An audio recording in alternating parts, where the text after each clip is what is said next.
این هفته خبر تو خبر داره براتون از عظمای درب و داغونی که مجبور شده قربون صدقه رئیس جمهور لتوپار و دولت آشولاشش بره. به همه دولت ها کمک کردیم، لکن در مورد این دولت علاوه بر کمک بنده با نگاه به این 2 ساله تمجید هم میخوام بکنم. البته پیشاپیش روشنه که این خیزی که عظما برداشته آخر عاقبت نداره و بدجوری کله پاش میکنه.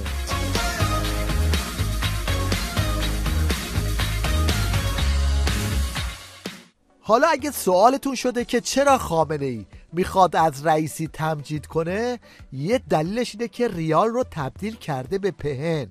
دولت باید امکان حفظ ارزش دارایی رو برای من ایجاد کنه، داره ریال رو پهن میکنه. یه کسی چند وقت پیش تو خیابون از من رد میشدیم پرسید دکتر من الان برای حفظ زندگیم چیکار کنم، مثلا یه پول کوچیکی دارم. گفتم پهن بخر. گویا چی؟ گفتم پهن بخری حتما بهتر از اینکه ریال داشته باشی. آخوند رئیسی همون اول کار وقتی میخواست سوار ماشین دولت بشه یه چنین اتفاقی براش افتاد.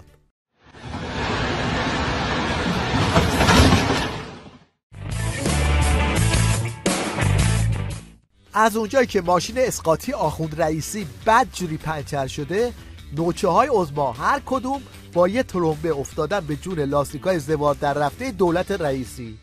نفت رو رسوندیم به 1,400,000 بشکه. نفتمون رو فروختیم، پولمون رو بگید گرفتیم، رفتیم از سر بندر کشور حتی عربستان کشتی مواد اولیه و آذوقه رو خریدیم، انبارای آذوقه‌مون رو تا 1.5 سال پر کردیم، همه 31 استان را. واکسن 150 میلیون تولید کردیم و وارد کردیم، کشته ها رسید به زیر 100 تا و زیر 10 تا. صدها کارخونه رو نشون دادیم، تو همین چند ماه اول تونستیم راه بندازیم. این عصبانیت دشمن از پیشرفت استثنایی دولت بود. تو 1 سال 7 میلیارد دلار پولمون از کره جنوبی گرفتیم. با شانگهایی که همه کشورها آرزوشو دارن ارتباط برقرار کنن، ارتباط برقرار کردیم. درسته که مردم ایران رنگ هیچ کدوم از این چیزایی که این آخوند مفخرمیگر رو ندیدن، اما آخوند رئیسی حواسش به سهم مزدورای رژیم تو لبنان هست. در خصوص مشکل برق در لبنان ما پیشنهاداتمون رو بارها مطرح کردیم. این موضوع نیازمند اتخاذ تصمیم در هیئت وزیران هست. هر زمان هیئت وزیران تصمیم بگیرد، ایران آمادگی دارد نسبت به اعزام نیروهای فنی و مهندسی خود و ایجاد نیروگاه‌هایی به حجم 2000 مگاوات برق در لبنان اقام کند.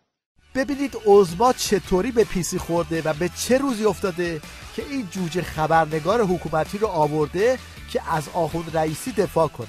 در حال حاضر آمارهای رسمی نشون میده که در حوزه اقتصادی نرخ رشد تورم مهار شده، رشد اقتصادی در وضعیت مناسبی قرار گرفته نسبت به سالهای گذشته. همونطور که حضرت عالی اشاره کردید در حوزه فرهنگی تلاشی که میشد برای رکود فرهنگی تبدیل به رونق فرهنگی شده، ولی همه اینا سانسور شده. به نظر و نه تنها سانسور شده بلکه تخریب، توهین و مورد تمسخر قرار گرفته دستاوردهای دولت 13ام.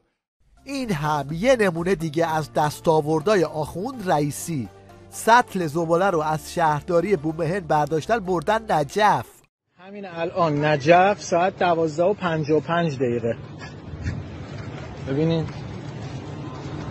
شهرداری بومهن نجف. نجف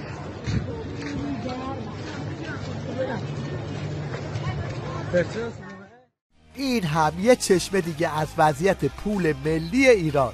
ببینید مغازه‌دارای عراقی با ریال چی کار میکنن.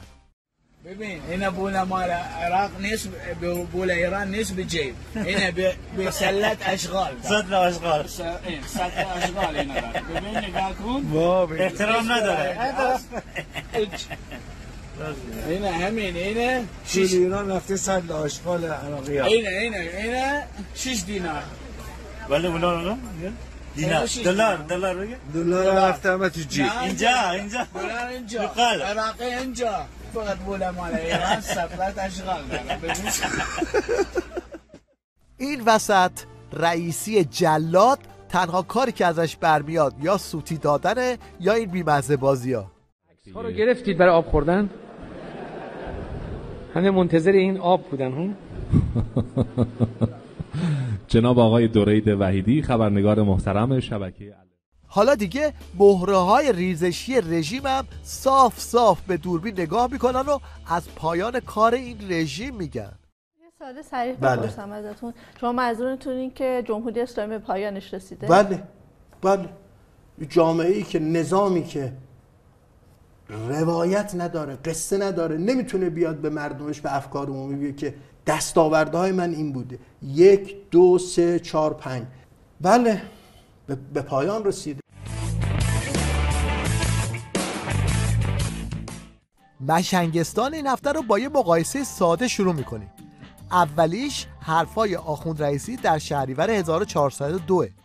در اختیار در کشور کسری بودجه جبران شد، وضعیت تورمی قریب 60% تبدیل شد به 46% فعلی، قبلا هم در میزان کمتر. بله، الان پوز میده که تورم رو به 46% رسونده، در حالی که مرداد 1400 مدعی بود که به تورم 44% پایان داده. پیام مردم پیام تغییر وضع موجود بود. شرایط و وضعیتی که درش قرار داریم، چه وضعیت اقتصادی، تورم 44%، بیش از 44%، شرایط و وضعیت رشد نقدینگی. البته تا جایی که به آخوندا برمیگرده، تورم رو که براشون کاهش دادن هیچی، جیبهاشون هم کلی متورم کردن. یه نمونش این حجت الاسلام خوش اشتهاست که کامل رد داده.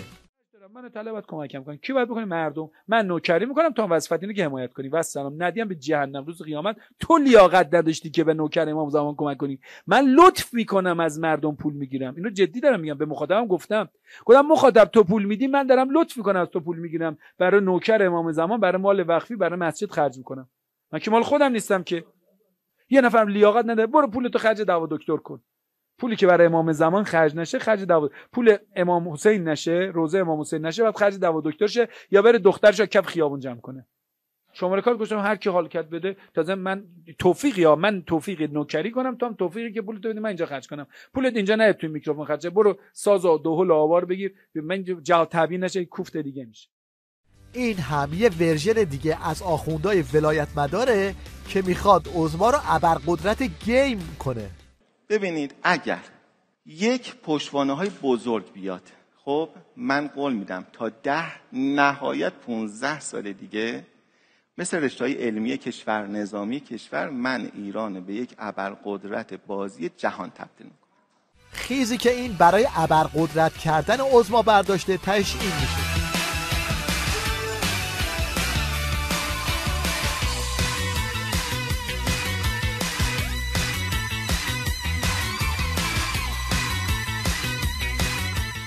حالا 2 جمله هم از این آخوند بی عمامه بشنوید که تازه یادش افتاده که از این حرفا بزنه.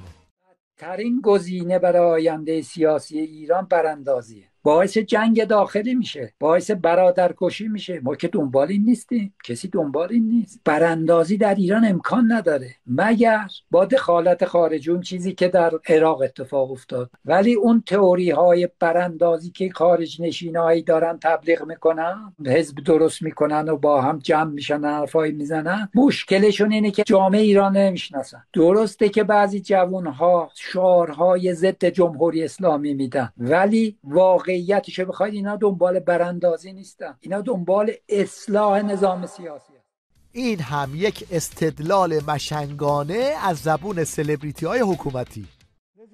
اب نداره کسی ناراحت هستش، خب خودمونم از یه بابتی ناراحتیم، معیشت مردم، گرفتاری‌ها که هست، برای جامعه علتاش هم بررسی میشه، قابل بررسیه. حالا من نیم ساعت پیش به یه دوستی گفتیم که ما یه موقع راجع به کشوری به اسم سوئیس صحبت میکنیم، این برش اتریش، اون برش ایتالیاست، اون برش آلمانه، اون برش مجارستان،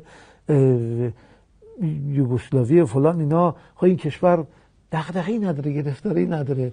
اگر یه مسئولی کارش غلط باشه میگیم ببین درست اینه تو پاتگاه. اینجا که گفت فی یمین طالبان و فی یسار داعشون نحن هذا البیت لکن خرم و خندانونا، این وسط میخندیم. یک جایی هستیم که مرکز گرفتاری‌های کره زمین هست.